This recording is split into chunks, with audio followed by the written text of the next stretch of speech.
Hello Bharat के वीरों, कैसे हैं आप लोग। आई होप सभी बहुत अच्छे होंगे। तो आज मैं बात करने वाला इस वीडियो में हाउ टू स्कोर 90% और मोर देन दैट। तो इस वीडियो लेक्चर में हम लोग 5 सीक्रेट्स रूल डिस्कस करेंगे, जिसके बारे में अगर आप डिसिप्लिन वे में फॉलो करते हैं तो बहुत अच्छा स्कोर अपने परसेंटेज को बूस्ट कर सकते हैं और अपने फाइनल एग्जाम में बहुत अच्छा स्कोर कर सकते हैं। तो चलिए हम लोग प्यारे बच्चों वन बाय वन करके डिस्कशन करते हैं। तो सबसे पहले हम लोग मान के ये चल रहे हैं कि यहाँ पे दो कैटेगरी के स्टूडेंट्स होंगे। पहले वो जिनका सिलेबस ऑलमोस्ट 90% या 80% कंप्लीट हुआ होगा, 20 to 30% मैं मान के चल रहा हूँ कि अभी रिमेनिंग पोर्शन रहता होगा सिलेबस कंप्लीट करने के लिए। दूसरे स्टूडेंट वो होंगे जिनका सिलेबस ऑलमोस्ट 100% डन हो चुका है, जैसे हमारे पास भी सिलेबस बच्चों का कंप्लीट हो चुका है। तो वो स्टूडेंट होंगे जिनका 100% सिलेबस डन हो चुका है। ये बात हम लोग मान के चल रहे हैं कि 20 से 30% बच्चों का जो पढ़ने का क्राइटेरिया जिनका सिलेबस रहता है उनका कुछ और होगा, इनका पढ़ने का क्राइटेरिया कुछ और होगा। तो चलिए हम लोग मान के ये चलते हैं कि आप स्कूलिंग कर रहे हैं, स्कूलिंग के साथ साथ आपको 5 to 6 आवर्स की मान लीजिए स्कूल जाते हैं, 3 आवर्स के आपके इंस्टीट्यूट हो गया, तो आपका यहाँ पे 9 आवर्स कंज्यूम हो जा रहा है। उसके बाद आपको पर्सनल्स के लिए मैं मान लेता हूँ 3 घंटे उसमें चला जाता है, तो कुल मिला के 12 आवर हो गया। तो आपके पास बचे जो प्यारे बच्चों 12 घंटे में से फिर आप मान लीजिए 8 आवर्स की स्लीपिंग कंप्लीट कर रहे हो, है ना। तो वहां से आपका बच गया 4 आवर्स। 4 आवर्स को अगर डिसिप्लिन में आप यूज करते हैं, सबसे पहला पॉइंट आता है आपका किसके लिए बेटा? रिवीजन के लिए। तो सबसे पहला जो टॉप पॉइंट्स है वो कौन सा बेटा? रिवीजन। रिवीजन सिलेबस का बहुत ही इंपॉर्टेंट है और रिवीजन किस वे में करना है वो हम लोग प्लान करेंगे। तो रिवीजन के लिए सबसे पहला देखिएगा, जो बच्चे का सिलेबस अभी रहता है उनका क्राइटेरिया ये होगा कि आप जो है ना 20 से 30% जो पोर्शंस रहता है उसको 1 से 2 घंटे, जो भी आप इंस्टीट्यूट में जा रहे हैं या फिर खुद से सिलेबस कंप्लीट कर रहे हैं, 1 से 2 घंटे आप कंप्लीट जो रिमेनिंग पोर्शन रहता है उसके लिए दीजिए। बाकी टाइम आप रिवीजन पे दीजिए, ज़्यादा से ज़्यादा मैक्सिमाइज टाइम। और जिनका सिलेबस कंप्लीट हो चुका है वो अपना 100% टाइम यूटिलाइज कीजिए रिवीजन के लिए। रिवीजन के लिए कंटेंट क्या होना चाहिए प्यारे बच्चों? सबसे पहले आपका हैंड रिटन खुद का नोट्स होना चाहिए। हैंड रिटन ऐसा का मतलब नहीं है कि मतलब टेलीग्राम से डाउनलोड कर लीजिए, किसी के यूट्यूब वीडियो शॉर्ट्स देख लिया, 1 शॉट वीडियो देख लिया, वहां से डाउनलोड कर रहे हो, वो वाली चीजें नहीं चाहिए। आपको खुद का हैंड रिटन नोट्स अगर है तो अच्छी बात है, नहीं है तो मतलब आपके लिए क्या ही मैं बोलूं, है ना। आपका तो भगवान ही भला करेंगे। फिर वही बच्चे लक्की में से आप होंगे जो कि लकली कहते हैं ना कि सर मेरा 85% आ गया बिना पढ़े, मैंने तो बस लास्ट के 10 डेज पढ़ गया, 20 डेज पढ़ गया, आप वो लकी चैंप है। तो ऑल द वेरी बेस्ट। तो उन बच्चों के लिए चीज़ें नहीं है जो बच्चे ऑलरेडी मतलब स्टेट टॉप करना चाहते हैं या फिर ऑल इंडिया लेवल पे टॉप करना चाहते हैं, स्कूल टॉप करना चाहते हैं, मतलब अपना बेहतरीन स्कोर करना चाहते हैं, किसी भी कॉम्पिटिटिव एग्जाम में एक बेस्ट परफॉर्मेंस देना चाहते हैं, उन बच्चों के लिए कंटेंट है प्यार बच्चों। तो देखिए सबसे पहले आपका हैंड रिटन नोट्स होना चाहिए। सेकेंड चीज आपके पास एनसीईआरटी, जो भी आप रीड कर रहे हैं न्यू वाला, वो एनसीईआरटी आपके पास होना चाहिए। और एनसीईआरटी के साथ साथ इसका जो इंपॉर्टेंट पॉइंट्स है वो हाईलाइट करके रखे होंगे, वो इंपॉर्टेंट पॉइंट्स हाईलाइट होना चाहिए आपके पास। इसके बाद प्यारे बच्चों जो भी आपके पास एक्स्ट्रा बुक आप यूज कर रहे थे वो होना चाहिए। एंड जो लास्ट वन है वो प्रीवियस ईयर क्वेश्चंस, ये आपके पास जरूरी है। ये चीजें आपके पास सबसे पहले रिवीजन के लिए चाहिए, जो कि आपका हैंड रिटन नोट्स वगैरह में होना चाहिए। इसके बाद जो हमारा नेक्स्ट पॉइंट आता है प्यारे बच्चों, पॉइंट नंबर 2, जो कि इंपॉर्टेंट हो जाता है टेस्ट। तो टेस्ट जो है आपके एग्जाम पॉइंट ऑफ व्यू से वैसा ही इंपॉर्टेंट है जैसे कि कोई भी क्रिकेटर फाइनल मैच खेलने से पहले अपना टेस्ट मैच खेल के जाता है, ताकि उससे जो भी मिस्टेक्स है, जो भी आपका उनका प्रैक्टिस रिदम है, वो सारा चीज आ जाएगा। तो आपको टेस्ट से क्या क्या बेनिफिट होगा प्यारे बच्चों, हम वो लोग समझते हैं। तो टेस्ट जो है आप 2 पार्ट में इसको दे सकते हैं। जैसे आप साथ साथ सिलेबस अभी कंप्लीट कर रहे हैं तो सिलेबस के साथ साथ में आप दे के चलते हैं, किसमें पार्ट टेस्ट आप मान के चल सकते हो। और जैसे जनवरी आएगा तो आप अपना फुल लेंथ टेस्ट स्टार्ट कर लीजिएगा। तो ये क्या चीज़ होता है उसके बारे में हम लोग डिस्कशन करते हैं कि इसको किस तरीके से आप टेस्ट को अटेम्प्ट कीजिएगा, टेस्ट का अटेम्प्ट करने का तरीका क्या होता है, इसके बारे में हम लोग समझते हैं। तो हम सबसे पहले ये मान के चल रहे हैं कि आपके पास रिमेनिंग 100 डेज है। 100 डेज ये मान के चल रहा हूँ मैं कि फेब के 2nd वीक से आपका पेपर स्टार्ट होगा, है ना। तो उस हिसाब से हम लोग प्लान करेंगे। तो यहाँ पे देखिए प्यारे बच्चों, अगर आप टेस्ट देना चाहते हो तो देखिएगा हमारे पास भी आप देख सकते हो। अगर आप मान लीजिए 10th क्लास का स्टूडेंट है तो देखिएगा साइंस मैथ्स आपका टेस्ट इस तरीके से डिजाइन करा हुआ है, जैसे अभी 20 अक्टूबर का हुआ था, लाइट का टेस्ट हुआ था, उस तरीके से 2 नवंबर 9 नवंबर। तो ये क्या है आपका जो डेट वाइज है ना, सिलेबस कंफाइंड करके डिफाइंड करा गया कि इस सिलेबस का पार्ट टेस्ट आपका हो जाएगा। तो कुल मिलाकर आप देख रहे होंगे 30 दिसंबर तक आपका कंप्लीट जो है पार्ट टेस्ट हो जाएगा। मतलब हर पोर्शन के हर सिलेबस का पार्ट टेस्ट हो जाएगा, मतलब हर चैप्टर के आपके बारे में जो भी इंपॉर्टेंट क्वेश्चंस होंगे, जो भी इंपॉर्टेंट डिटेल्स डेरिवेशंस होंगे, वो सारा इसमें डिटेल आपको दिया होगा। ये चीजें आपको चाहिए तो आप डिस्क्रिप्शन बॉक्स से डाउनलोड कर सकते हो। अगर आप क्लास 12th के हैं तो इस तरीके से फिजिक्स के, केमिस्ट्री के, बायो के, मैथ्स के आपका हर चैप्टर वाइज इस तरीके से कैटेगराइज करा गया। तो कई बच्चे ये भी सोच सकते हैं सर इतना सारा हैक्टिक होकर शेड्यूल कंप्लीट करेंगे सर तो एग्जॉस्शन नहीं होगा। जरूरी नहीं बेटा, आपके लिए फ्लेक्सिबल टाइम है, जब भी आपका प्रिपरेशन हो सकता है आप टेस्ट दे सकते हैं। सेकंड ये होता है ना कि आप जब इस तरीके से शेड्यूल करेंगे ना तो आपको एक डिसिप्लिन माइंड को मिल जाएगा, कितने टाइम में मैंने सिलेबस कंप्लीट करना है। तो डिसिप्लिन वे में आपका सिलेबस कम कंप्लीट हो जाएगा, आपको पता भी नहीं चलेगा और आप कंप्लीट प्रिपरेशन के साथ अपने आप को तैयार रखे होंगे। इसके बाद अगर बात करते हैं प्यारे बच्चों, तो इस तरीके से देखिएगा कितने टॉपिक वाइज टेस्ट होने वाला है, 9 पार्ट टेस्ट होने वाला है, 5 basic level full length test होने वाला है, 2 मॉडरेट लेवल होने वाला है, 2 एडवांस लेवल टेस्ट होने वाला है। कहने का मतलब ये, कई बार ऐसा बच्चे बोलते हैं ना कि फाइनल पेपर लेंथी आया था, मेरा पेपर रह गया, 5 मार्क्स का रह गया, 6 मार्क्स का रह गया, 2 मार्क्स का रह गया। तो ये लेंथी पेपर आने का जो क्राइटेरिया तो वो आपको एडवांस लेवल में क्लियर हो जाएगा। इससे आपको ये सीखने के लिए मिलेगा टेस्ट सीरीज से कि टाइम मैनेजमेंट कैसे करना है, कहां पे मैं मिस्टेक्स कर रहा हूं या कर रही हूं, 5 मार्क्स के क्वेश्चन किस तरीके से अटेम्प्ट करना है, 2 मार्क्स में कितना लिखना है, 3 मार्क्स में कितना लिखना है, कटिंग अवॉइड किस तरीके से करना है, एक गुड राइटिंग में किस तरीके से लिखना है, ऑब्जेक्टिव क्वेश्चंस को कैसे अटेम्प्ट करना है, क्वेश्चंस पे ज्यादा टाइम स्पेंड नहीं करना है, मूव ऑन कैसे करना है क्वेश्चंस को, और आपके जो भी मिस्टेक्स होंगे कितना अंडरस्टैंडिंग होगा। कई बार ऐसा होता है ना कि हम पेपर में जाते हैं और हम ब्लैक आउट, यार जस्ट अभी चीजें याद थी, अभी मैं भूल गया यार, वो वर्ड एक वर्ड याद आ जाए यार क्या था वो। तो ये वाली चीजें है ना, ये आपसे नहीं होगा। क्यों? क्योंकि आप ऑलरेडी 9 पार्ट टेस्ट लिख रहे हैं और एक सब्जेक्ट का 9 फुल लेंथ टेस्ट लिख रहे हैं, तो इतनी बार वो चीजें डेरिवेशंस इंपॉर्टेंट रिपीट हो चुका होगा कि आप बार बार करके ना वो चीजें आपका हैंड ऑटोमेटिकली चल जाएगा, आपका माइंड के साथ चलाने की जरूरत भी नहीं है। तो ये चीजें होती है प्रैक्टिस के साथ, और जब बार बार एक ही डेरिवेशंस को करेंगे ना तो आपको टिप पे हो जाएगा सारी चीजें। तो यहाँ पे देखेंगे आपको स्ट्रक्चर बताया हुआ है, तो यहाँ पे सारे जिस तरीके से सीबीएसई या पीएससीबी कोई भी आप बोर्ड देना चाहते हैं तो उस बोर्ड के हिसाब से आपको इस तरीके से इंस्ट्रक्शन बनाकर मिलेगा, जो कि आपको ये फील कराएगा कि आप फाइनल पेपर जैसे फाइनल बोर्ड में देंगे उस तरीके से यहाँ पे अभी आपको दिया जाएगा। एग्जाम डेटा भी आएगा उस तरीके से दिया दिया कितना किस तरीके से बच्चों आप लोग को क्या क्वेश्चंस आने वाला है वो सारा यहाँ पे एनालिसिस दिया हुआ है। आगे हम लोग चलते हैं तो कितने मार्क्स का कौन सा चैप्टर्स आने वाले हैं, किस तरीके से कितने क्वेश्चंस होने वाले हैं, 16 जैसे एमसीक्यू हो गया, 2 मार्क्स क्वेश्चन हो गया, 3 मार्क्स क्वेश्चन हो गया, इस तरीके से पार्ट सिलेबस डिटेल में आपको कंप्लीट सिलेबस के साथ दिया हुआ है। अब हम लोग बात करते हैं प्यारे बच्चों की जो टेस्ट हमारा है, तो टेस्ट से बेनिफिट क्या होगा। तो जैसे मैंने आपको बताया कि आपके सारे मिस्टेक्स पता चलेंगे, टाइम मैनेजमेंट पता चलेगा, बहुत सारी चीज़ें आप पता कर सकते हैं। अब हम लोग बात करते हैं कि इसका जो है ना, इसका बेनिफिट कब होगा। तो इसका बेनिफिट प्यारे बच्चों तब होगा जब आप टेस्ट लिख रहे हैं। तो जैसे मान लीजिए फॉर एग्जांपल पार्ट टेस्ट आप लिख रहे हैं और पार्ट टेस्ट जो होगा आपका 1.5 आवर्स का है, 1.5 घंटे का पार्ट टेस्ट है। तो आपने क्या करना बच्चों, इसके बाद घर पे जैसे जाइएगा आप, जहां पे एबीसीडी किसी का भी टेस्ट सीरीज ज्वाइन कर सकते हो, जिसका भी आपको दिल करे वो ज्वाइन कीजिए, लेकिन करना जरूर है, टेस्ट देना जरूरी है, किसी का भी दे सकते हो।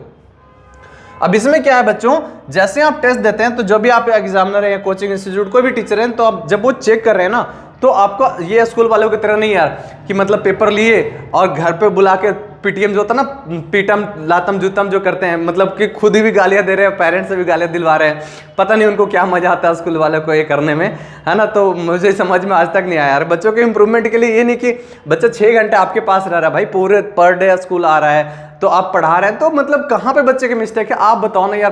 पेरेंट्स को बुलाते हैं और उसके बाद इस तरीके से चीज़ें करवाना मुझे तो नहीं लगता सही है। तो मुझे कहीं ना कहीं लगता है कि अगर कोई टीचर वीडियो देख रहे हैं बुरा मत मानिएगा, सच तो यही है ना। तो इंप्रूवमेंट किस तरीके से करना है बच्चों में, ये मुझे लगता है तरीका बताना चाहिए। हर बच्चा कैपेबल उस तरीके से नहीं होता, हर बच्चा उस तरीके से पढ़ना भी नहीं चाहता जिस तरीके से आप पढ़ाना चाहते हैं। हर का तरीका अलग होता है और हर बच्चा स्टूडेंट तो नहीं रहेगा ना सब दिन, किसी न किसी दिन में सक्सेस पाएगा।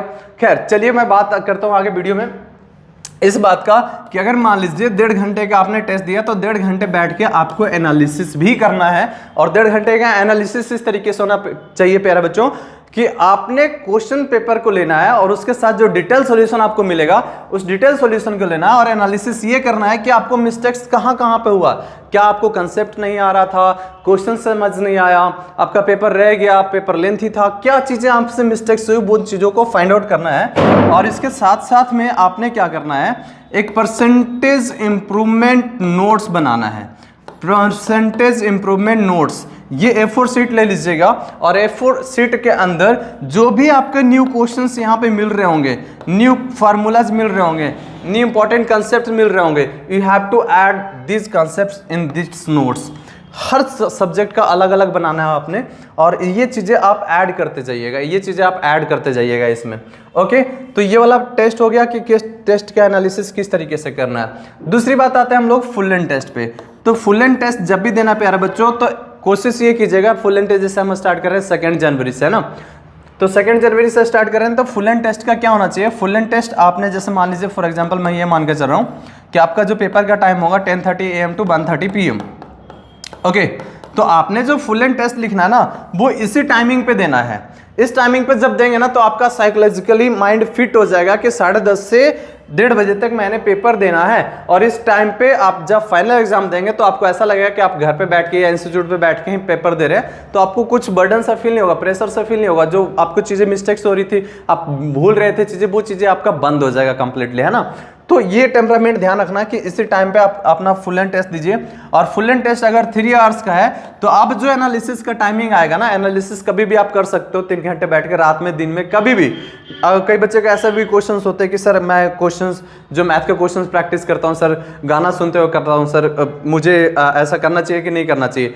तो प्यारे बच्चों, आप जैसे कंफर्टेबल फील करते हो, अगर मान लीजिए आप गाना सुनते हुए प्ले करके, सॉन्ग प्ले करके आप मान लीजिए क्वेश्चंस कर रहे हैं, आपसे मिस्टेक्स नहीं हो रहा, आप कर पा रहे हो तो ठीक है, लेकिन आपको लगता है कि आपका टाइम खराब हो रहा है ना, आप ज्यादा गाना में उलझ जा रहे हो, तो फिर वो अवॉइड कीजिए। आप उसमें उलझना नहीं है, आपके मेन फोकस कहां पे होना चाहिए, क्वेश्चंस के सॉल्यूशन पे होना चाहिए, क्वेश्चंस पे होना चाहिए। ओके, तो ये हुआ कि किस तरीके से कंप्लीट टेस्ट का एनालिसिस करना चाहिए, और इसके हेल्प से इंपॉर्टेंट नोट्स बनाना चाहिए। अब आगे मूव करते हैं प्यारे बच्चों पॉइंट नंबर 3 की तरफ। तो पॉइंट नंबर जो हमारा 3 है प्यारे बच्चों, वो है हमारा प्रीवियस ईयर क्वेश्चंस, जो कि उतना ही इंपॉर्टेंट है जितना इंपॉर्टेंट कि आपका टेस्ट है। तो प्रीवियस ईयर क्वेश्चंस, अगर मान लीजिए कोई बच्चा ऑलरेडी पहले से कर रहे होंगे तो वेल एंड गुड, नहीं कर रहे हैं तो एटलीस्ट जिनका सिलेबस कंप्लीट हो चुका है लास्ट 10 ईयर्स का तो जरूर कर लीजिएगा, है ना। अगर जिनका सिलेबस रहता है या नहीं करना चाहते हैं ज़्यादा, तो वो एटलीस्ट 5 ईयर्स का तो जरूर कीजिएगा। ये प्रीवियस ईयर क्वेश्चन मतलब जो ऑलरेडी सीबीएसई पूछ चुके हैं, या पंजाब बोर्ड या बिहार बोर्ड या झारखंड बोर्ड, यूपी बोर्ड, किसी भी बोर्ड से आप हैं, तो जो लास्ट 5 ईयर क्वेश्चन ऑलरेडी आ चुका है वो गाइड जरूर कर लीजिएगा। और उससे क्या होगा, आपको जितने भी इंपॉर्टेंट डेरिवेशन है, जितने भी बार बार रिपीटेड क्वेश्चन है, वो सारा कुछ आपको पता चल जाएगा, और कंप्लीट आइडिया पेपर के बारे में हो जाएगा कि क्वेश्चन का पैटर्न क्या होता है पूछने का, case based question, 2 marks question, 3 marks question, 5 marks question किस तरीके से लिखते हैं। टॉपर आंसर शीट भी देख लीजिएगा, इससे आपको ये पता चल जाएगा कि जो टॉपर्स हैं वो किस तरीके से लिखते हैं। ये चीज़ें मैं क्यों बोल रहा हूँ, एक्सपीरियंस के बेसिस पे बोल रहा हूँ, क्योंकि पढ़ाते पढ़ाते बच्चों का हमें इतना आइडिया हो चुका है कि वो फिजिक्स में 100 में 100 लेकर आ रहे हैं, केमिस्ट्री में 100 में 100, मैथ में 100 में 100, साइंस में 100 में 100 लेकर आ रहे हैं 10th क्लास के। तो हमें कंप्लीट आइडिया कि बच्चे किस तरीके से लिखते हैं, उनका ट्रैक रिकॉर्ड क्या होता है, पढ़ने का तरीका क्या होता है, किस तरीके से वो क्लासेस अटेंड करते हैं, टेस्ट देते हैं तो उनका रिटर्न का क्या तरीका होता है। तो उस बेसिस पर मैं ये चीज़ें बोल रहा हूँ। तो टेस्ट जब दीजिएगा ना, तो आपको सारा कंप्लीट आइडिया हो जाएगा कि आपको लिखना किस तरीके से, किस क्वेश्चन में कितना लिखना है, डेप्थ एनालिसिस कैसे करना है। उन बच्चों को मैं बिल्कुल नहीं बात कर रहा हूँ जिनका लकली कुछ नहीं पढ़ के जाते हैं। लास्ट ईयर का भी स्टोरी है, एक पंजाब बोर्ड का बच्चा था, तो उनका वो पेपर करके आए थे 92 मार्क्स का, और उनका मार्क्स आ गया था 98। आई डोंट नो कि कैसे चमत्कारी ये चीज़ें होती है, बोर्ड में हो जाता है कई बार यार, है ना। तो आप लोगों के साथ अगर हुआ है किसी सीनियर के साथ, तो कमेंट सेक्शन में जरूर बताइएगा कि ऐसा इनके साथ हुआ था, है ना। तो खैर आगे चलते हैं पॉइंट नंबर 4। पॉइंट नंबर 4 में इंपॉर्टेंट ये हो जाता है बच्चों, हम लोग बनाएंगे शॉर्ट नोट्स, जिसको हम परसेंटेज इंप्रूवमेंट नोट्स के नाम से दिए थे।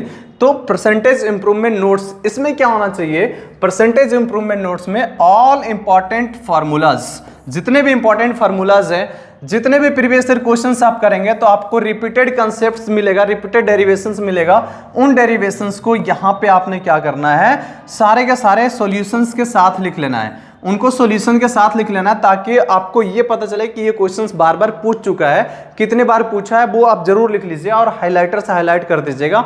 अब क्या करना है इसके बाद आपको करना है पीरियोडिक और साइक्लिक रिवीजन, है ना। साइक्लिक रिवीजन का मतलब, पहले जैसे नोट्स बनाए, आज मान लीजिए एग्जांपल मैं लेकर चल रहा हूँ, +2 के आप हैं, फिजिक्स के नोट्स बना रहे हैं, इलेक्ट्रोस्टैट्स का या 10th के लाइट का नोट्स बनाए, तो उसको क्या करना है, आज बनाए नोट्स, कल मॉर्निंग में ब्रश करने से पहले एक बार उठ के जरूर उसको पढ़िए, फिर परसों, फिर इस तरीके से आपको स्टार्टिंग का 5 डेज करना है।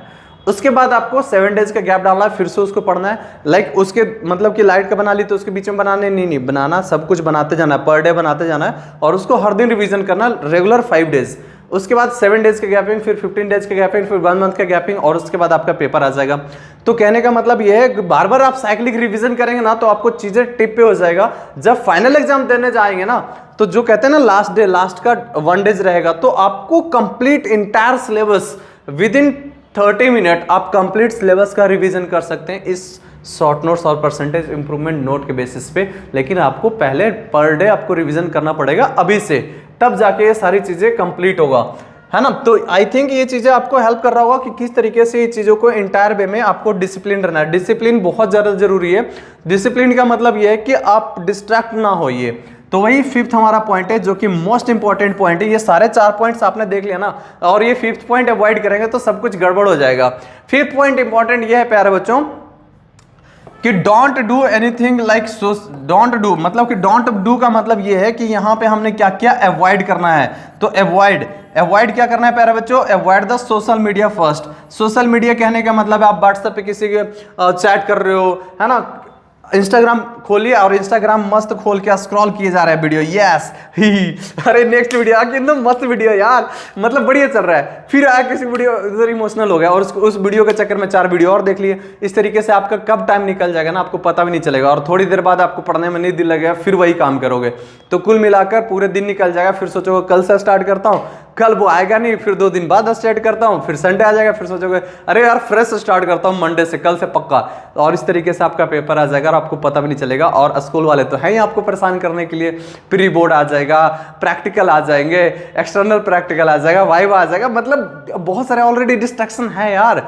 तो आप अपना टाइम बचाना सीखो कि कहाँ से अपने टाइम को बचाना है। जो यूट्यूब शॉर्ट्स वीडियो है तो शॉर्ट्स वीडियो में ये सब थोड़े दिन के लिए, जैसे कि आपका फाइनल पेपर है ना वहां तक अवॉइड कीजिए। उसके बाद आप देख लीजिएगा ना फाइनल पेपर के बाद मैं थोड़ी ना आपको समझाने होगा या बोलने होगा, आपके पेरेंट्स थोड़ा ना बोलने आएंगे। फिर कॉलेज चले जाइएगा, फिर जो करना कीजिए उस हिसाब से अपना प्लान कीजिएगा, आपको फ्यूचर गोल क्या है ना। तो सोशल मीडिया को अवॉइड कीजिए। फालतू का जो डिबेट कर रहे हैं किसी मतलब मान लीजिए अपने फ्रेंड से गॉड के बारे में, भगवान है कि नहीं, आप मतलब किसी लीडर के बारे में, ये ऐसा है वो ऐसा, वो चीजें अवॉइड कीजिए। शादी पार्टी ये सब चीजें थोड़ा सा अवॉइड कीजिए, जिनको थोड़ा सा अपना नाम को आगे लेकर आना है फ्रंट में परसेंटेज के बेसिस पे। तो ये जरूरी हो जाता है, किसी कंपिटिटिव एग्जाम की आप तैयारी कर रहे हैं तो उसके बेसिस पे अगर आप रैंक लाना चाहते हैं तो ये जरूरी हो जाता है चीजों को छुपा कर रखना। लाइक छुपा के रखना मतलब खुद को हिडन करके रखना और डायरेक्ट रिजल्ट के बाद दिखाना, तो उसके बाद लोग आपको सेलिब्रेट कर रहे हैं, तो ये सबसे अलग तरीके का मोमेंट हो जाता है। और ये मोमेंट मैं आपको फील नहीं करवा सकता। लाइक जब ये फील करेंगे ना तो आपको होगा यार वो एक दिन ना, मतलब सही बोल रहा हूं। अगर मान लीजिए आप जेई नीट किसी भी चीज की तैयारी कर रहे हैं तो अपनी शादी का डेट भूल जाएगा, अपना रैंक मरते दम तक नहीं भूलिएगा अगर आपका रैंक बहुत अच्छा आता है ना। तो इस चीज का याद रखिएगा। और आपका रैंक मोबाइल नंबर की तरह आता तो क्या ही याद रखोगे यार, खुद का मोबाइल नंबर तो याद रहता नहीं है, उसी का बस याद रखते हो, है ना। तो ये चीजें इंपॉर्टेंट हो जाता है। तो ये चीजें आपको अवॉइड करना है, सोशल मीडिया वगैरह पार्ट से अभी दूर रहना करके। तो ये सबसे इंपॉर्टेंट हो जाता है। डिसिप्लिन वे में रहिएगा तभी आप सब कुछ को सक्सेस कर पाइएगा। तो आई होप ये वाली चीजें आपको समझ आया होगा कि किस तरीके से आपको परसेंटेज के लिए अपना काम करना है। तो नेक्स्ट जो वीडियो आएगा जिसमें इंपॉर्टेंट डेरिवेशंस, बार बार रिपीटेड क्वेश्चंस, वो क्वेश्चंस का मैं डिटेल सॉल्यूशंस लेकर आते रहूंगा, क्वेश्चन इंपॉर्टेंट लेकर आते रहूंगा। तो मस्त रहिए और इसको एनालिसिस कीजिए। और आपका कौन सा पॉइंट सबसे अच्छा लगा वो डिस्क्रिप्शन बॉक्स में कमेंट में जरूर बताइए। मिलते हैं नेक्स्ट वीडियो में, तब तक के लिए जय हिंद।